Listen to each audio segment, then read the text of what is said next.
저희 불교에는 이제 부처님이 계시고 또 이제 부처님의 위대한 제자분들이 또 계시지 않습니까? 네. 그래서 부처님의 10대 제자라고 있습니다. 다 들어보셨죠? 네. 그 막상 물어보면 대답 못 하실 건데 목소리는 엄청 크게 하세요. 자, 이제 부처님의 10대 제자라고 계시는데 그 중에 마하가전연이라는 스님이 계셨습니다. 그 마하가전연, 한문으로는 마하가전연 스님 불렸고 인도에서는 마하까짜야나, 마하까짜야나 스님이라고 불렸죠. 인도 발음하고 이제 또 중국 한문 발음하고 좀 틀리지 않습니까? 네. 자, 이 마하가전연 스님께서는 부처님 10대 제자 중에서 논의 제일이라고 불렸답니다. 그 부처님의 어려운 말씀을 아주 간단하고 명쾌하게 논리적으로 설명하는 데 제일이었다고 합니다. 그래서 이제 논의 제일 마하가전연 혹은 마하까짜야나 스님이라고 불렸는데 이 마하가전연 스님께서는 전생에서부터 복을 엄청나게 많이 지으셨다고 합니다. 엄청나게 복을 많이 지으셔서 태어날 때 굉장히 큰 부잣집에 태어납니다. 그리고 머리가 엄청나게 좋았답니다. 아마 논이 제일이니까 아주 머리가 총명하고 또 머리가 뛰어났겠죠. 그리고 또 무지무지 잘생겼답니다. 엄청나게 잘생겼대요. 잘생기다 못해서 몸에서 황금빛 피부를 가지고 그 몸에서 황금빛이 날 정도로 빛이 날 정도로 엄청난 미남이었다고 합니다. 그래서 부처님의 경전에 보면 마하가전연 스님이 몸의 피부에서 황금빛이 나는 것은 전생에 복을 많이 지어서 그렇다고 합니다. 그러니까 여러분들도 좀 전생에 복을 많이 지으신 분들은 아마 이번 생에 얼굴이 반짝반짝 하시겠죠. 어디 한번 볼까요? 그래, 넘어갑시다. 다 좋아요. 자, 그래가지고 이 마하가전연 스님이 아버지가 그 왕의 제사장이었다고 합니다. 그 옛날에는 제사장이 굉장히 높은 위치였대요. 그래서 이제 아버지가 돌아가시고 나서 아버지를 대신해서 젊은 나이에 제사장이 됩니다. 그러니까 어떻게 보면 그 나라의 권력의 핵심이 된 거죠. 그래서 이 가전연 스님이 계시던 그 제사장으로 있던 그 나라가 우ចេ니라는 나라였어요. 우ចេ니, 나라 이름이 우ចេ니였고요. 그 우ចេ니의 왕의 이름이 잘 들어두셔야 돼요. 짠다 빠쫓다라는 왕이었습니다. 왕의 이름이 짠다 빠쫓다, 무슨 깊은 뜻이 있겠죠. 짠다 빠쫓다라는 왕이 이제 다스리고 있는 그 나라, 조그만 나라의 제사장으로 이 마하가전연이 살고 있었는데 어느 날 멀리서 소문이 들려옵니다. 이 세상에 부처님께서 출현하셨다. 세상에 부처님이 출현해서 널리 중생들을 제도하고 계시고 널리 법을 펼치고 계시다라는 이 이야기를 우ចេ니의 왕 짠다 빠쫓다가 딱 듣게 됩니다. 그래서 이제 자기가 가장 아끼는 신하를 7명을 부릅니다. 가장 아끼는 신하 7명을 부르고 그리고 마지막으로 그 마하가전연을 부릅니다. 그래서 마하가전연에게 부탁하기를 내가 가장 아끼는 신하 7명과 함께 부처님이 계신 곳에 가서 부처님을 좀 모셔와라. 이 세상에 부처님이 출현하셔서 널리 중생을 제도하고 있다고 소문이 들리고 있는데 우리나라가 조금 변방에 있어가지고 부처님을 직접 모셔오지 않으면 만나 뵙기가 힘들겠다 생각이 든다. 그러니까 마하가전연이여 부처님을 좀 모셔오너라 라고 신신당부를 합니다. 그 마하가전연이 이제 왕이 아끼는 7명의 지혜로운 신하들과 함께 이제 멀리 걸어서 부처님이 계신 곳까지 당도합니다. 그 부처님께서 다 인사를 드린 뒤에 거룩하신 부처님이시여 저희는 저기 멀리서 우ចេ니라는 자그마한 그 왕국에서 왔습니다. 저의 왕의 이름은 짠다 빠쫓다이시고 저의 왕께서 부처님의 명성을 듣고 꼭 좀 모셔오라고 했습니다. 저희와 함께 가주실 수 있겠습니까? 하니까 부처님께서 가는 것은 어렵지 않은데 일단 여기 이렇게 왔으니 나의 법을 들어라 하면서 부처님께서 마하가전연과 7명의 신도들에게 법문을 하십니다. 근데 법문을 듣고 마하가전연과 7명의 신하, 그러니까 8명이 마음의 감동을 느낍니다. 그리고 그 자리에서 출가를 해버려요. 예, 왕이 심부름을 보냈는데 그 자리에서 다 그 8명이 출가를 하게 됩니다.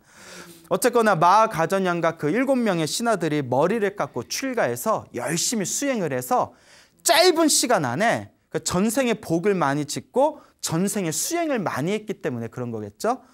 짧은 시간에 위대한 깨달음을 얻은 거룩한 성자 아라한이 됩니다. 그러니까 이제 깨달음을 얻고 거룩한 성자가 돼서 이 아라한이 되었을 때 이제 마아가전연 스님이 부처님께 다시 청을 합니다. 거룩하신 부처님이시여, 사실 저희가 여기에 오게 된 것이 제가 출가하기 전에 모시던 왕이었던 짠다 빠쫓다 왕이 모셔오라고 해서 온 건데 이제 좀 시간이 지났으니까 저희와 함께 우제니라는 나라에 같이 가주실 수 없겠습니까? 라고 청을 하니까 부처님께서 다음과 같이 말씀하십니다. 그대들은 이미 내 밑에서 위대한 깨달음을 얻었다. 그러니 굳이 내가 갈 필요가 있겠냐. 그대들만으로도 충분히 우제니의 불법을 전할 수 있을 것이다. 그러니 그대들이 나를 대신해서 고향인 우제니로 가서 그곳의 사람들을 제도해다오라고 이제 말씀을 하십니다. 부처님께서 이제 결국은 당신이 직접 가지 않고 이제 마아가전연 스님과 7분의 그 스님을 대신 고향으로 보내게 되는 거죠. 자, 이제 마아가전연과 7분의 스님이 이제 우제니가 있는 곳으로 이제 천천히 걸음을 옮기셔서 결국 몇 날 며칠을 걸려서 우제니 고향에 당도합니다. 그 고향에 이제 우제니에 당도를 해서 이제 왕궁까지 가기 전에 이제 하룻밤 쉬어서 탁발을 해야 되는데 부처님 당시에는 이제 탁발을 해서 음식을 이렇게 받아서 얻어 드시지 않습니까? 그런데 당시에 우제니에는 이제 불교가 전해지질 않았기 때문에 스님한테 공양 올릴 줄을 모르는 거예요. 그러니까 다른 나라에서 이미 불법이 널리 전해져서 스님이 점심때마다 바리떼라고 하죠. 바리떼를 들고 이렇게 마을을 다니면 신도들이 아, 스님이 이제 식사 공양 때가 오셨나 보다, 이제 공양을 올려야 되겠다, 이런 게 자연스럽게 이루어졌는데 그 마아가전연 스님의 고향인 우제니는 불법이 전혀 전해지질 않아서 스님이 이렇게 그릇 다니고 왔다 갔다 하면 저 뭐야? 하고 전혀 이제 공양을 올릴 줄을 모르는 겁니다. 그래서 이제 그날도 이제 스님들의 바루가 텅텅 비었대요. 그때 어느 가난한 집에 소녀가 있었답니다. 이 가난한 집에 소녀가 있었는데 머리가 엄청나게 풍성하기로 유명했대요. 아주 머리카락이 탐스러운. 집안은 가난한데 가진 게 뭐밖에 없어요. 머리카락밖에 없어요.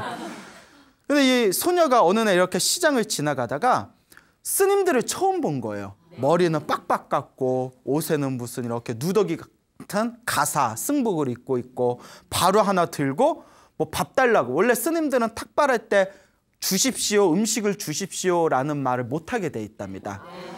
입으로 구걸을 하면 거지와 다를 바가 없다는 거예요. 그러니까 탁발을 받을 때도 여법하게 달라고 구걸하지 않고 이제 침묵을 지키면서 여법하게 이제 탁발을 하는 게 스님들이 이제 그 탁발을 하는 법도라고 합니다. 자, 근데 이제 처음 보는 스님들이 바리떼 들고 이렇게 가만히 서 있는데 바리떼 안이 텅 비어 있는 거예요. 그러니까 요 소녀가 아, 저분들이 무언가 수행을 하시는 분들인 것 같은데 음식을 얻으려고 탁발을 하고 계시는데 아무것도 얻지를 못하셨나 보구나. 그러니까 마음에 잔잔한 그런 어떤 안타까움이 느끼면서 아, 내가 공양을 한번 올리고 싶다라는 생각이 드는 겁니다. 그 나이 어린 소녀가. 근데 우리가 살아가면서 마음으로 누군가를 돕고 싶다, 혹은 부처님과 거룩한 스님들에게 공양을 올리고 싶다라는 마음을 일으킬 수 있는 것 자체가 이번 생에 큰 복을 짓는 방법이고 그런 마음을 낼 수 있는 것 자체가 전생에 성근이 있어야 된다고 합니다. 그러니까 전생에 성근이 있고 복을 지을 만한 그릇이 돼야 이번 생에도 복을 지을 수가 있다는 거예요. 그래서 이번 생에 아무리 사람들에게 복을 지어라 해도 복을 지을 만한 그릇이 못 되는 사람은 복을 지을 기회를 눈앞에 펼쳐줘도 복을 짓지를 못한답니다. 그러니까 여러분들도 한번 스스로 나는 복을 짓는 사람인가, 나는 선업을 짓는 사람인가 한번 진지하게 고민을 해봐야 됩니다. 자, 어쨌거나 그 마음에서 잔잔한 스님들께 공양을 올리고 싶다라는 그런 어떤 성근이 마음속에서 이렇게 발현이 되면서 근데 우리 집이 너무나 가난한데 도대체 내가 무슨 수로 저 8분의 스님에게 공양을 올릴 것인가 고민에 빠집니다. 우리도 집에서 끼니 때우기가 어려운데 어떡하지? 하다가 가진 게 뭐밖에 없다고 했어요? 그래서 머리카락을 팔고자 합니다. 지금도 머리카락 파나요? 네. 네. 그래요? 네. 여섯 네 했는데 뒤에서는 아니야 이러는데 네? 팔아요 안 팔아요? 미국에서 사요? 미용실에서. 그래서 나도 머리카락 모아가지고 어차피 쓸 일도 없는데. 자, 그러니까 이 풍성한 머리카락을 자랑하던 이 소녀가 결국 이제 머리카락을 이렇게 깎아가지고 잘라서 동전 8입에 이제 팔게 됩니다. 동전 8입. 때마침 스님이 몇 분? 8분이잖아요. 어떻게 딱 맞아 떨어져요? 그래서 동전 8입으로 이제 음식 재료를 삽니다. 음식 재료를 사서 아주 맛있게 요리를 한 뒤에 8분의 스님들을 집으로 모셔옵니다.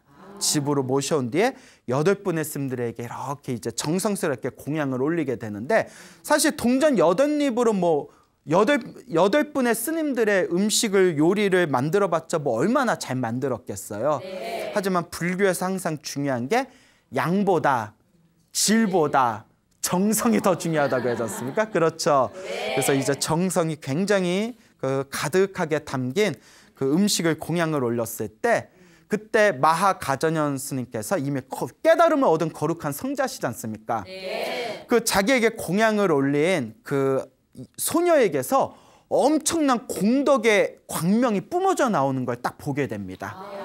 우리 일반인의 눈에는 보이지 않는 엄청난 그 선업의 에너지가 뿜어져 나오는 걸 보면서 이제 마하가전현 스님이 아니 저 소녀가 우리들에게 이렇게 음식에 공양을 올렸는데 어쩜 저렇게 몸에서 엄청난 공덕의 에너지가 선업의 광명이 뿜어져 나오는 것인가.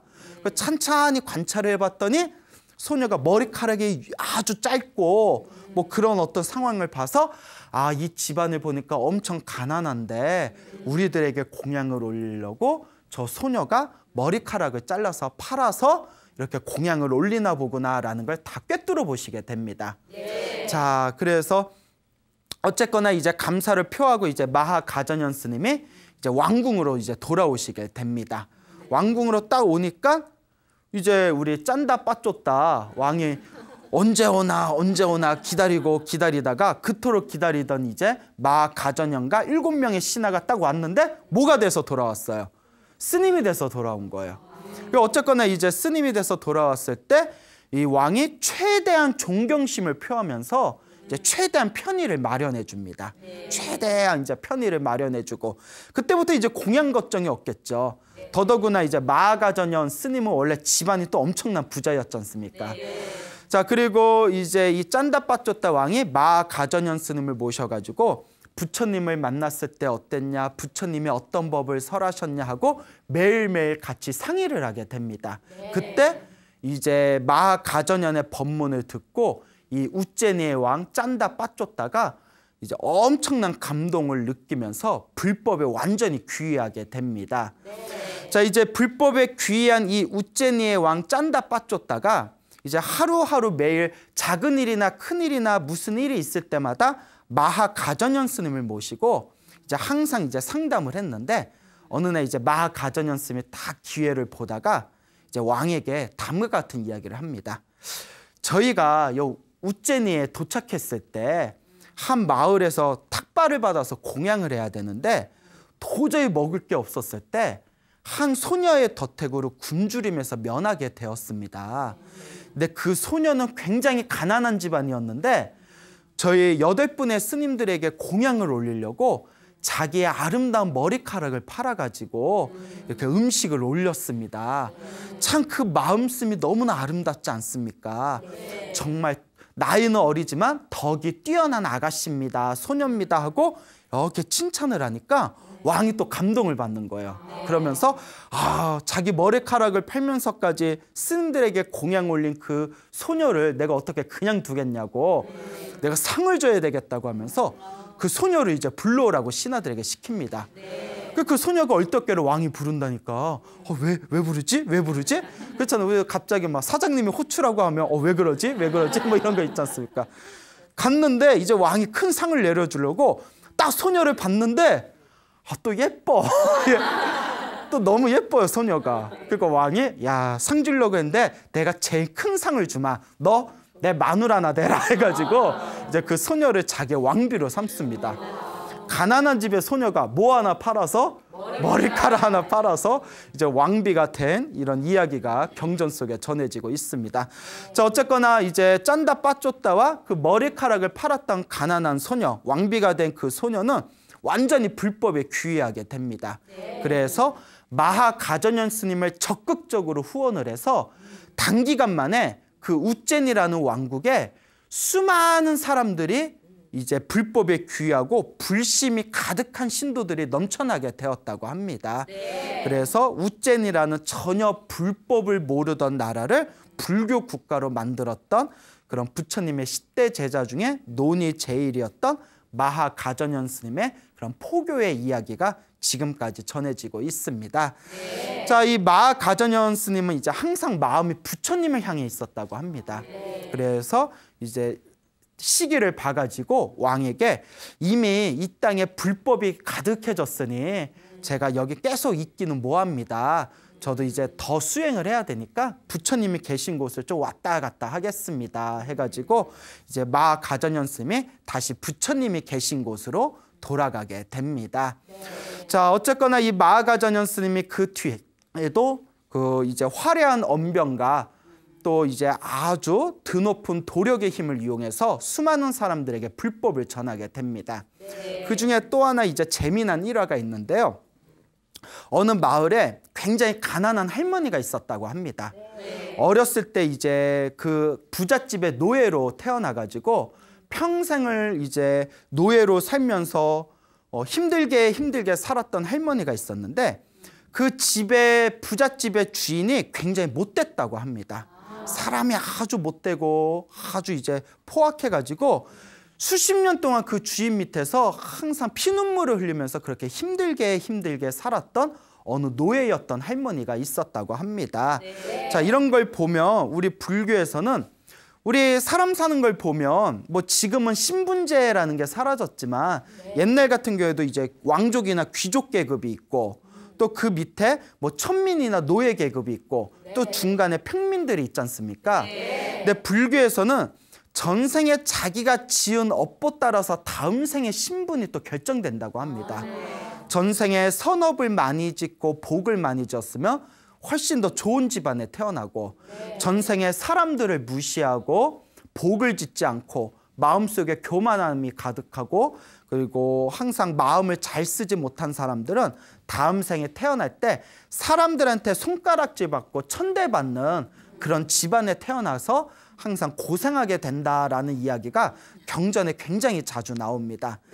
뭐 지금 현대사회에서는 신분제라는 건 없지만 사실 사람 위에 돈 있다라는 이야기가 있지 않습니까? 그래서 요새는 뭐 돈 많은 사람이라든가 뭐 돈이 적은 사람을 구분해 놓고 또 다른 보이지 않는 신분제가 생긴 것 같은 그런 안타까운 생각이 드는데 그것도 불교적인 관점에서 보면 이번 생에 부자로 잘 먹고 잘 사는 것도 그만큼 전생에 무엇을 많이 지었다? 복을 많이 지었기 때문이라고 합니다. 근데 이번 생에 자꾸 힘들고 괴롭고 일이 잘 풀리지 않는 것은 전생에 무엇을 많이 짓지 않았구나? 복을 많이 짓지 않았구나라고 불교에서는 이야기하고 있습니다. 그래서 전생에 복이 없는 사람은 이번 생에 부자로 태어나도 결국 어떻게 될까요? 금방 무너지고 만답니다. 전생에 복을 지어놓지 못한 사람은 아무리 도와주고 아무리 부잣집에 태어나고 아무리 뭐 왕이 구제해 주려고 하더라도 복 자체가 없는 사람은 일이 잘 풀리질 않는다는 거예요. 그래서 우리 불법을 공부하는 불자분들이 이번 생에 열심히 복을 짓고 기도를 열심히 해야 되는데 모르겠어요. 우리 이 자리에 계신 여러분들은 얼마나 복을 짓고 기도를 열심히 하는지 심히 의심스럽네요. 자, 어쨌거나 이 가난한 할머니가 계셨는데 너무나 나이가 들어서도 이렇게 힘들게 괴롭게 살아야 되는 자기 자신이 너무 한탄스러워서 어느 날 강에 가가지고 강가에서 대성통곡을 하고 울었답니다. 아유, 나이 들어서 죽고 싶어도 이게 죽어지지도 않고 내가 나이 들어서 평생을 이렇게 웃어보지도 못하고 힘들고 괴롭게 사는구나 하고 강가에서 대성통곡을 하고 있을 때 때마침 가전현 스님께서 이렇게 지나가고 계셨답니다. 이 마하 가전현 스님께서 지나가시다가 그 할머니가 대성통곡을 하는 걸 보고는 이제 마음에서 연민심이 일어나서 그 할머니에게 다가가게 됩니다. 자, 여기서 중요한 거, 할머니가 이번 생에 노예로 태어나서 평생을 힘들고 괴롭게 산 걸 보면 전생에 복을 많이 지은 것 같아요? 안 지은 것 같아요? 안 지었죠. 그런데 말년에 누구를 만나게 돼요? 마하 가전현 스님을 만나게 되잖아요. 지지리도 정말 복이 없으면 마하 가전현 스님도 만났다 못 만났다. 근데 그나마 전생에 지어놓은 복이 하나라도 있어서 말년에라도 누굴 만나게 된 거다? 예, 거룩한 아라한이신 마하 가전현 스님을 만나게 된 겁니다. 정말 복이 없으면 만날 수도 없어요.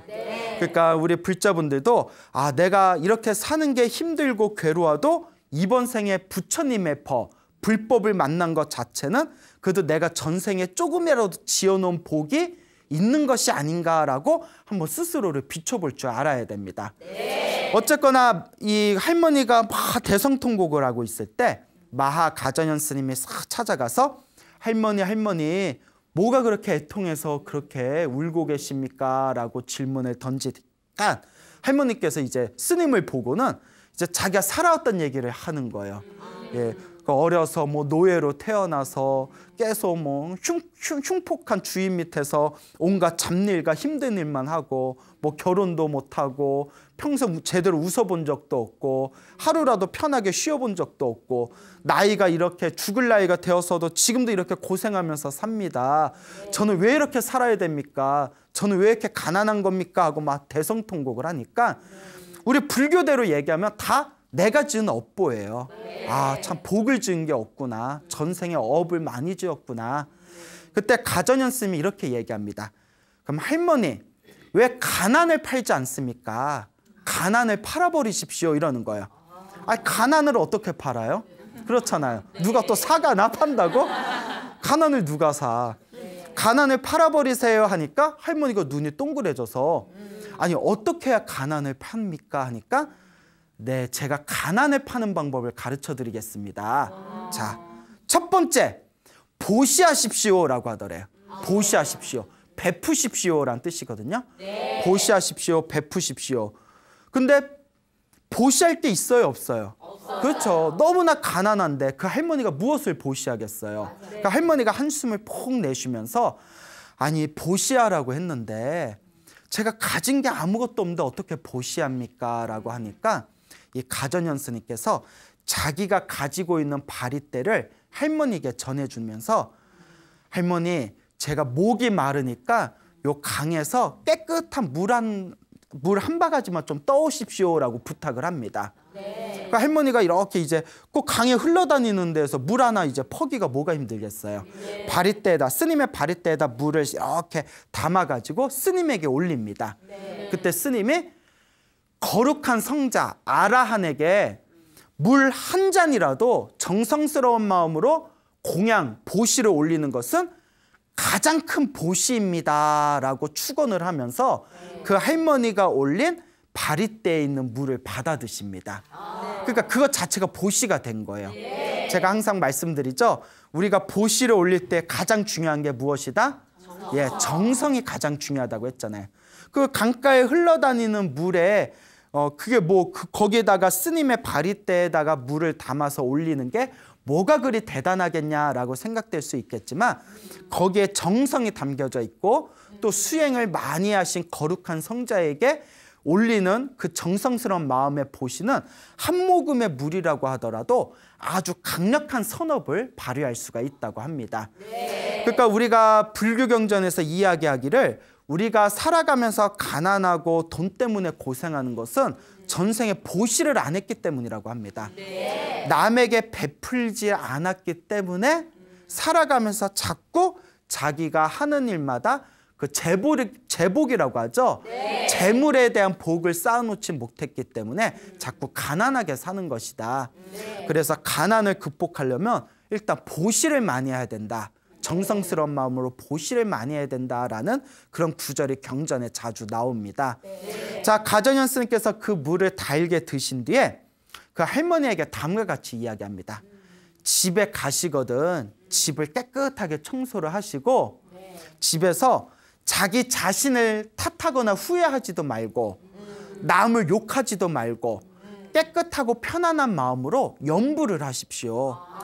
오늘 저에게 거룩한 아라한에게 보시를 올렸고 또 집에 가서 남을 원망하는 마음 없이 자기 자신을 탓하는 마음이 없이 깨끗한 마음으로 염불을 하신다면 완전히 가난을 팔게 되실 겁니다 라고 이제 조언을 해줍니다. 그러니까 그 할머니가 이제 기쁜 마음으로 집에 와가지고 집을 이제 깨끗하게 치워놓은 뒤에 그동안 자기 자신을 나는 왜 이렇게 못났을까, 나는 왜 이렇게 팔자가 뒤숭숭할까, 자기를 탓하는 마음도 놓아버리고 남을 원망하는 마음도 다 놓아버리고 지극한 마음으로 염불을 했대요. 계속 지극한 마음으로 염불을 하다가 한밤중이 되었을 때 할머니가 갑자기 목숨이 끊기게 됩니다. 살아생전에 한번 다리도 제대로 뻗어보지 못하고 거룩한 성자를 만나서 염불하던 그날 밤에 이제 목숨이 끊기게 되었는데 그 할머니가 살아오면서 한 번도 선업을 짓질 않았습니다. 평생 노예로 살면서 뭐 배운 게 있겠어요? 법문을 들었겠어요? 그렇지만 그날 아침에 거룩한 성자에게 한 바가지의 물을 올리고 그리고 집에 돌아와서 깨끗한 마음으로 이제 염불을 열심히 한 그 공덕의 힘에 의해서 목숨이 끊기자마자 하늘세계 천신으로 태어났다고 합니다. 그래서 이제 하늘세계 천신으로 태어난 그 가난한 할머니와 마가전현의 이야기가 경전에 전해지고 있습니다. 그래서 마가전현이 이렇게 이야기합니다. 가난을 파는 방법은 무엇인가? 첫째, 보시하는 거고, 둘째, 기도하는 것이고, 아까 그 할머니에게 염불을 시켰잖아요. 기도하는 것이고, 세 번째, 마음을 잘 다스리는 것이다. 자기나 남을 원망하지 않고 화내지 않고 마음을 잘 다스리는 것. 그래서 보시하고 기도하고 마음을 잘 다스리는 자는 이번 생에 가난을 팔 수가 있고 자신의 운명을 바꿀 수가 있습니다. 그러니까 여러분들께서도 이렇게 부처님의 좋은 가르침을 배웠으면 그걸 좀 실천하도록 노력을 해야 됩니다. 그러니까 자그마한 거라도 보시하는 습관을 들이시고 평소에 무엇을 많이 하시고 기도를 많이 하시고 그다음에 마지막 제일 중요한 게 무엇일까요? 마음을 잘 다스리는 거. 어떻게 잘 할 수 있겠습니까? 네. 믿음이 안 가요. 이거 믿음이 안 가요. 예, 하여튼 뭐 잘 하시겠죠. 자, 어쨌거나 이 마가전현 스님께서 이와 같이 수많은 사람들을 큰 도력으로서 제도를 하게 되는데 마가전현 스님과 얽혀있는 굉장히 재미난 이야기가 있습니다. 여러분 남자가 여자가 되고 여자가 남자가 되는 거 보신 적 있으세요? 요새는 수술로 가능하잖아요. 트랜스젠더라고 해서. 그런데 2600여 년 전 부처님 당시에도 마하가전현 스님 때문에 트랜스젠더가 되었던 한 남자의 이야기가 있습니다. 예. 자, 그 어느 도시에 그 큰 부잣집 아들이 있었습니다. 이 큰 부잣집 아들이 있었는데 역시 전생에 복을 많이 지었나 봐요. 큰 부잣집에 태어났고 키도 크고 얼굴도 엄청 잘생겼대요. 그래서 이제 결혼을 해가지고 사랑하는 아내와 결혼을 해서 아이가 둘이 있었답니다. 아이가 둘이 있었던 그 유부남 부잣집 아들이 있었는데 하루는 이제 친구들하고 이렇게 계곡에 목욕을 하러, 인도는 날씨가 더우니까 그 계곡에 나가서 목욕하는 게 유행이었나 봐요. 그래서 화려한 마차를 타고 친구들하고 마차를 타고 이렇게 목욕을 하려고 길을 가고 있었는데 멀리서 마하가전현 스님이 이렇게 탁발을 들고 이렇게 길을 걷고 있는 걸 보게 됩니다.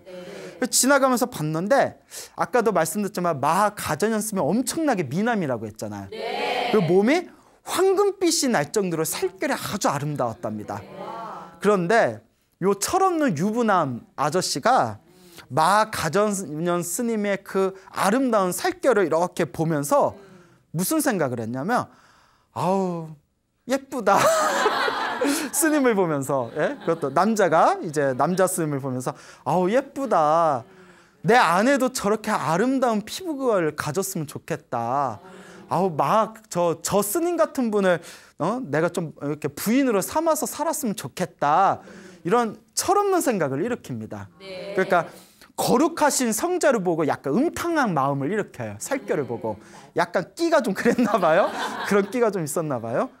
순간 이게 이제 업보죠. 거룩한 성자를 향해서 음탕한 마음을 일으키니까 순간 자신의 몸이 이상해진 걸 느낍니다. 그러면서 왜 이러지? 왜 이러지? 하면서 자기 몸이 여자로 변하는 게 느껴져요. 이게 책에 나오는 내용이에요. 신기한 얘기죠. 이게 업보가 된 겁니다. 업보가. 그러니까 자기가 몸이 여자로 변하는 게 느껴지니까 놀래가지고 옆에 친구들도 있고 하잖아요.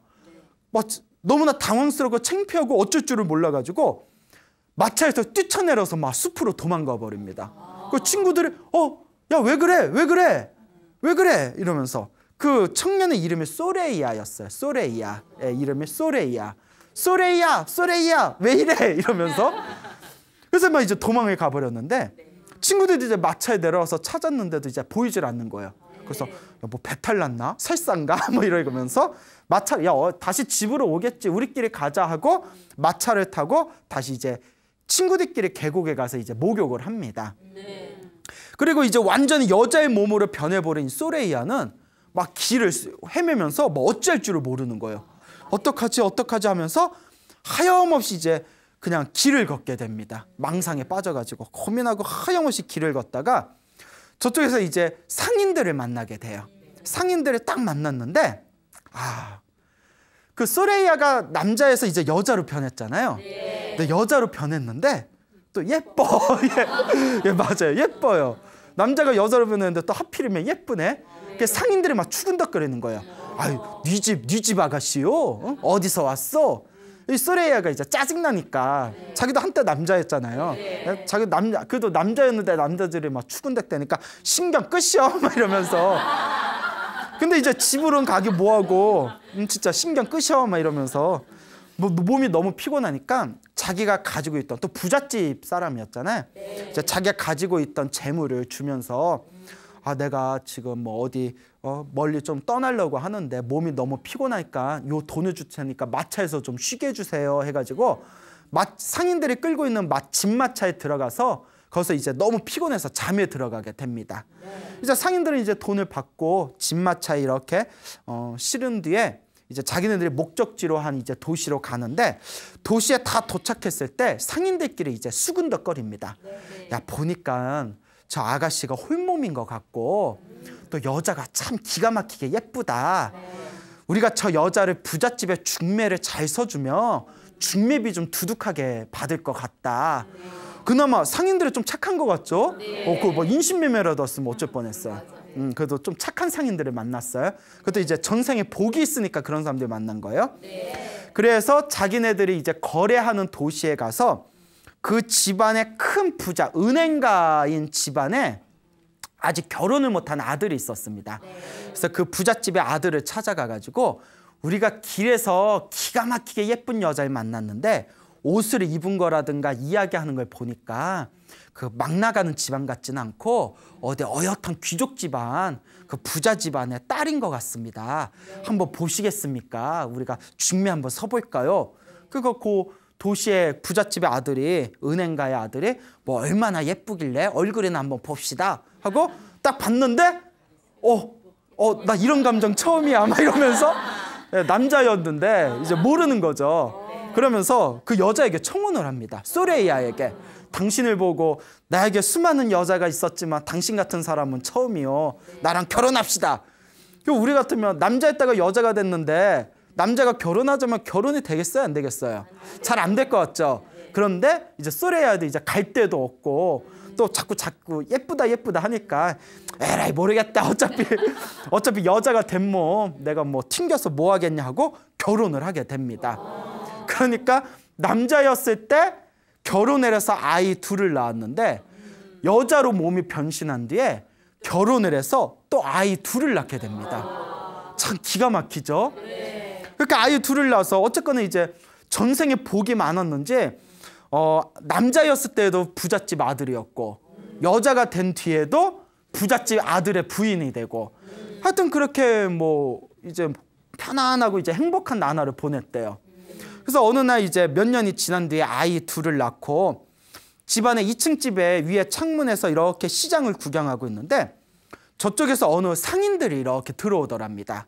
큰 짐을 진 상인들이 들어오는데 그 상인들을 이렇게 보니까 그 중에 한 명이 어디서 눈이 굉장히 있더래요. 어디서 봤지 했더니 자기가 남자였을 때 친하게 지냈던 친구였던 거예요. 깜짝 놀라서 이제 하인을 불러가지고 저기 저렇게 생긴 시장에 들어오신 저렇게 키 크고 저렇게 생긴 사람 좀 데려와라. 그 얼떨결에 시봉을 받다가 질문을 던집니다. 마님 뭐 이렇게 환영을 해줘서 너무나 감사하긴 한데 어디서 많이 뵌 듯 처음 본 듯 뵌 듯한데 우리가 구면인가요? 초면인가요? 혹시 저를 아시나요? 이러는 거예요. 그 친구인 줄은 꿈에도 상상도 못하는 거죠. 네, 저는 당신을 압니다.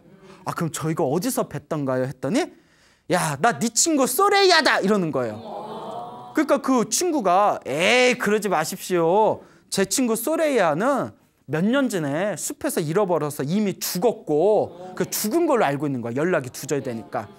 그리고 제 친구는 무엇보다 중요한 게 남자였습니다. 마님 사랑 갖고 장난치시면 안 됩니다 하니까 친구야 너 내 말 믿지? 뭐 이러면서 그동안 있었던 일을 자초지종을 다 이야기를 합니다. 자기가 길을 갔다가 그때 너 목욕탕에 우리가 목욕하러 뭐 계곡에 간다고 하다가 마가전현 스님을 만났는데 가전현 스님의 아름다운 살결을 보면서 아 가전현 스님이 내 마누라였으면 좋겠다. 아니면 내 마누라가 가전현 스님 같은 피부를 가졌으면 좋겠다. 이런 어리석은 음탕한 마음을 냈더니 내 몸이 갑자기 여자의 몸으로 바뀌어버려가지고 내가 너무 놀라고 당황해서 뛰쳐나와서 방황하다가 이러쿵저러쿵 해서 여기서 내가 여자로 살고 있는 거다. 이 이야기를 딱 하니까 기가 막히고 코가 막히는 거예요. 친구들끼리만 아는 비밀스러운 것까지 다 알고 있는 거예요. 소레이야의 손을 잡고 야 우리는 너 죽은 줄 알고 찾고 찾다가 찾지 못해서 너 죽은 줄 알고 벌써 장례식까지 다 치렀다. 야, 너 우리 부모님은 어떻게 지내시냐? 야, 너 잃어버린 뒤로 항상 눈물 속에 맨날 밤을 지새고 계시다. 야, 그때 내 부인하고 애들은 어떠냐? 지금도 잘 살고 있다. 뭐 이러면서 막 이제 대화를 나눈 뒤에 야, 너 집에 한번 가봐야 되지 않아? 뭐 이러니까 아, 이제 여자 몸이 됐는데 어떻게 가냐? 그러다가 문득 이런 얘기를 합니다.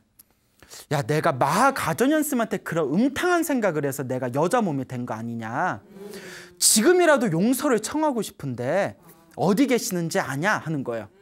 그러니까 그 친구가 하는 얘기가 요 근방에 계실 것이다 이러는 거예요. 그러니까 어떻게 그것도 딱 맞아떨어졌어요?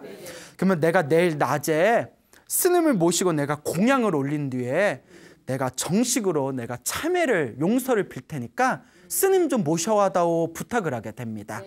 그래서 친구가 알겠다 이제 약속을 하고 그 다음날 마하가전현 스님한테 이제 사정을 합니다. 거룩하신 성자시여, 제 친구 집에 가셔서 오늘 점심은 거기서 공양을 좀 올리고 싶습니다. 공양을 좀 받아주십시오. 사정을 해서 이제 그 다음날 점심에 이제 마하가전현 스님이 이제 모시게 됩니다. 가전현 스님을 딱 집에 모시고 이제 여자가 된 그 소레이야가 지극정성으로 이제 공양을 올리고 시봉을 한 뒤에 공양을 다 마치고 나서 소레이야가 갑자기 스님 앞에서 무릎을 꿇고 눈물을 펑펑 흘리면서 이제 용서를 구합니다. 마하가전현 스님이 깜짝 놀라서 아니 우바이여, 여자 신도를 우바이라고 하거든요. 우바이여, 어찌하여 이렇게 공양을 잘 올려놓고 나에게 용서를 구합니까? 라고 하니까 그 이제 소레이야가 그동안 자기가 겪었던 이야기들 그대로 자초지종을 이야기를 하게 됩니다. 그때 마하가전현 스님께서 딱 들으시고 나서 그대의 모든 잘못을 용서하겠습니다. 그러니 당신의 그 후회하는 마음과 죄책감을 다 놓아버리십시오. 용서합니다. 라고 말이 딱 끝나자마자 소레이야가 다시 남자 몸으로 변하는 거예요. 남자의 몸으로 딱 변하니까 이제 소레이야 입장에서도 미치고 팔짝 뜰 일이에요. 이제 여기서 가정 꾸몄더니 그래서 이제 저녁에 기다리는데 남편이 왔어요. 남편이 왔는데 여보 나왔어 했는데 왜 남자가 있으니까 놀래가지고 아니 내 마누라는 어디 있고 네가 여기 있냐 이랬더니 이제 소레야가 남편에게 자초지종을 이야기합니다. 근데 이제 남편이 진짜 호인이에요. 뭐라고 하냐, 여자였는데 남자 몸이 됐잖아요. 근데 남편이 하는 얘기가 이미 애가 둘이나 있는데 이제 와서 어쩌겠냐, 그냥 같이 살자 이러더래요. 예? 남자가 된 이제 마누라한테 그냥 전에는 부인이었지만 지금은 이제 좋은 친구로 같이 살자. 나는 얼마든지 같이 살 용의가 있다. 남자가 정말 사랑했나 봐요, 부인을. 남자가 됐는데도 다 품고 살겠다. 그러니까 이 소레야가 하는 말이 이 한 생에 남자 몸과 여자 몸을 다 살아봤더니 이제는 지긋지긋합니다. 세속 생활이 지긋지긋합니다. 그러니 우리들의 아이는 당신이 잘 보살펴 주십시오 하면서 집을 나오게 됩니다. 이제 다 지긋지긋한 거예요. 그러고 마 가전염 스님을 찾아가서 머리를 깎고 출가를 하게 됩니다. 머리를 깎고 출가해서 열심히 수행을 해가지고 이제 완전한 깨달음을 얻었다라는 이야기가 전해지고 있습니다. 근데 여기에 이제 소레야 스님이 이제 남자였던 적도 있었고 여자였던 적도 있었고, 남자였을 때 아이 둘을 낳고 여자였을 때 아이 둘을 낳았잖아요. 그래서 사람들이 자꾸 질문을 던졌답니다. 남자였을 때 애들이 더 사랑스럽습니까? 여자였을 때 낳은 애들이 더 사랑스럽습니까? 뭐라고 했을까요? 여자? 예. 둘 다 사랑스럽지만 여자였을 때 낳았던 아이들이 훨씬 더 애착이 갑니다. 라는 유명한 이야기를 남겼다고 합니다. 근데 소레야 스님이 깨달음을 얻고 난 뒤에는 사람들이 또 똑같은 질문을 던졌을 때, 남자였을 때 애들이 더 좋아요, 여자였을 때 애들이 더 좋아요 라고 했을 때, 깨달음을 얻은 소레야 스님이 깨달음을 얻고 난 뒤에는 남자였을 때 애들도 싫고 여자였을 때 낳았던 애들도 싫습니다 라고 하더래요. 그래서 사람들이 왜 거짓말을 하지? 예전에는 여자였을 때 더 좋다면서. 그 부처님께 찾아가서 부처님께 여쭤봤더니 부처님께서 다음과 같이 얘기하십니다. 소레이야는 이제 완전한 깨달음을 얻었기 때문에 더 이상 자식과 아이들의 애착조차도 다 놓아버렸기 때문에 남자였을 때 낳았던 아이도 여자였을 때 낳았던 아이도 더 이상 집착이 없다라는 뜻으로 싫다고 표현한 것이다. 소레이야 스님은 완전한 깨달음을 얻은 성자이다라는 이야기가 지금까지 전해지고 있습니다. 여러분 너무나 신기하죠? 네. 이와 같이 우리가 일으키는 이 한 생각도 내 업에 엄청난 영향을 미치게 됩니다. 네. 그래서 오늘 마 가전현 스님의 이야기를 들었습니다. 이와 같이 우리 앞에 펼쳐진 행복과 불행이라는 것은 내가 지은 업보의 결과물입니다. 네. 그러니까 여러분들도 진정으로 행복을 원하시고 진정으로 불행을 피하고자 한다면 복과 선업과 공덕을 짓는 아름다운 삶을 사시기를 항상 마음속으로 되새겨 나가기를 바랍니다. 네. 여러분 행복해지고 싶습니까? 네. 행복한 삶을 창조하고 싶습니까? 네. 복을 지으십시오. 선업을 지으십시오. 공덕을 쌓으십시오. 복과 선업과 공덕의 힘이 여러분들을 진정한 행복의 길로 이끌어 줄 것입니다. 여기서 마치겠습니다. 소중한 나 무한 행복.